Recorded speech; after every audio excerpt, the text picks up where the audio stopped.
La gran majoria d'éssers que viuen en hàbitats aquàtics, mars, rius, llacs, estuaris, són microscòpics. Entre ells destaquen per la seva rellevància ecològica els organismes fotosintètics, és a dir, els cianobacteris i les microalgues.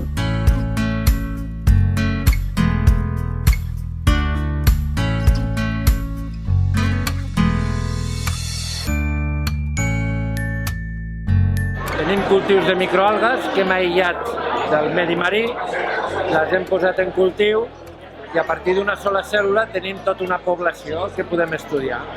El microscopi et permet de veure l'estructura de la microalga i diferenciar l'espècie que tens davant.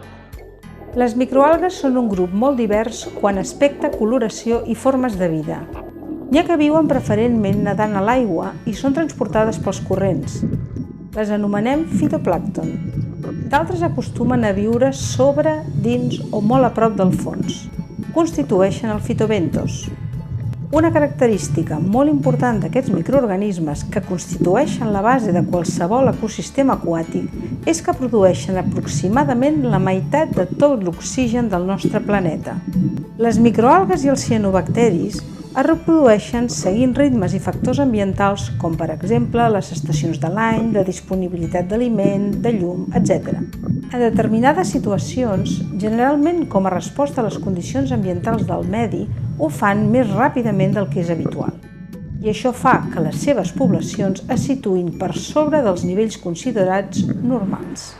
Si afecten negativament l'ecosistema aquàtic o l'home, parlem de proliferacions algals nocives. De tota manera, només unes 300 espècies d'entre els diversos milers d'algues produeixen aquestes proliferacions nocives.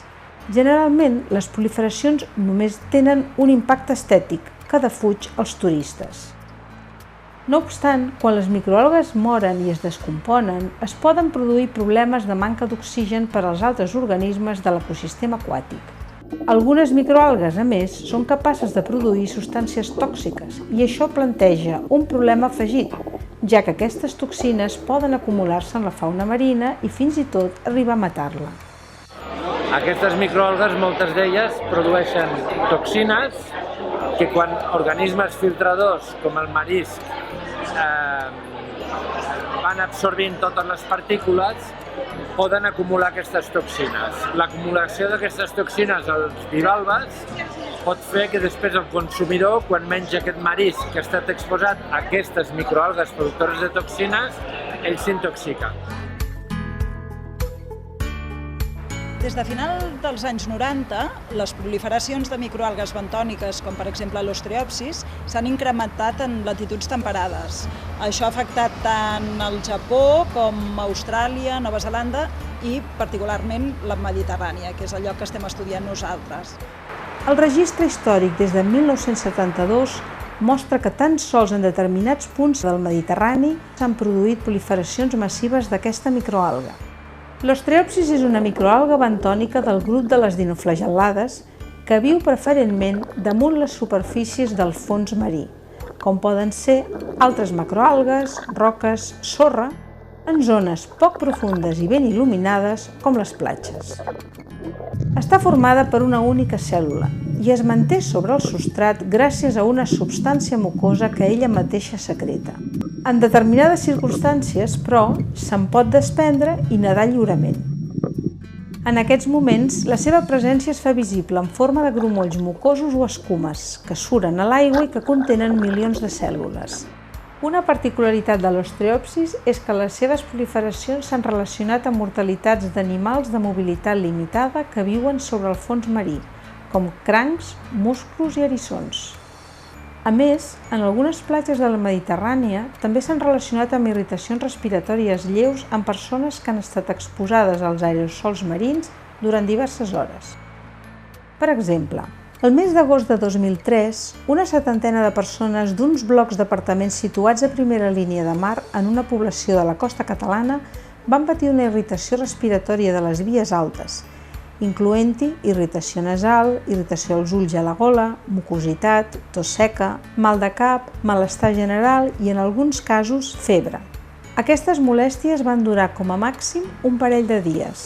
El nostre projecte de recerca, anomenat OsteoRisc i finançat pel Ministeri d'Economia i Competitivitat de l'Estat espanyol, té com a principals objectius d'estudi les proliferacions d'osteòpsis. Un dels primers estudis que hem fet durant aquesta primera fase del projecte ha estat la d'esbrinar la connexió entre la presència d'osteòpsis i la simptomatologia que es dona en humans. Perquè en moltes ocasions hi ha elevades abundàncies d'osteòpsis i, en canvi, no hi ha simptomatologia en els humans. És una intoxicació per consum de peixos en zones tropicals amb unes toxines particulars, les civatoxines, que són les neurotoxines, i en certes illes del Carib, per exemple, hi ha molt coneixement, se descriuen les espècies que poden ser tòxiques.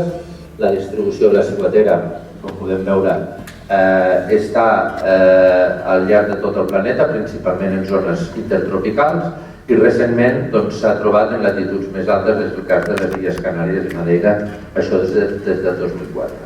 Això és un problema de xarxa tròfica, hi ha unes microalgues bentòniques que creixen en substrates, aquestes poden passar a peixos herbívors, després a carnívors, i després és l'home que es veu intoxicat pel consum d'aquests peixos.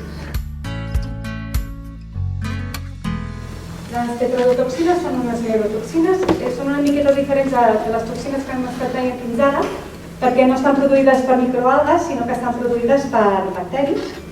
Es van descobrir ja fa més de 100 anys a un peix globus del Japó, i es coneix com la toxina del peix globus.